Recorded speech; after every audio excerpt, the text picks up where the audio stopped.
So guys, gawa tayo ng lesson plan.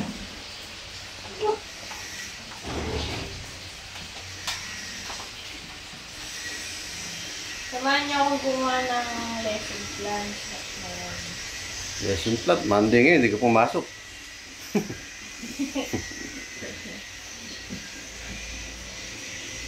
Siyempre, meron tayong sakit kaya hindi tayo pumasok.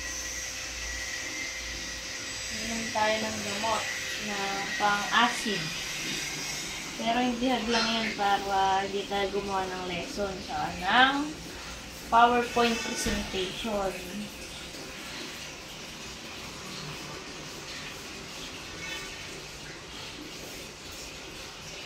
Samahan niyo ako gumawa ng lesson plan. Yes. Mamaya magbibigay ako ng mga presentation sa mga naiwan kong class.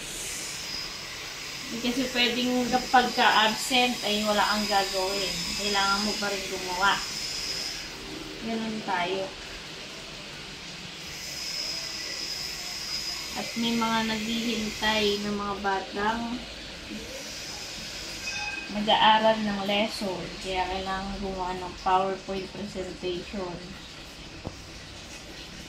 Katulad niyan, kailangan ma-meet yung performance nila. Ilagay sa kanilang notebook.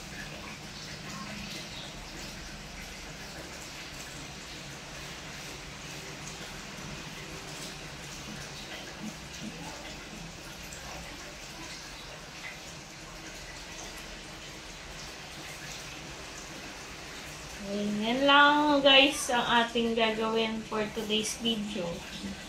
Okay, goodbye.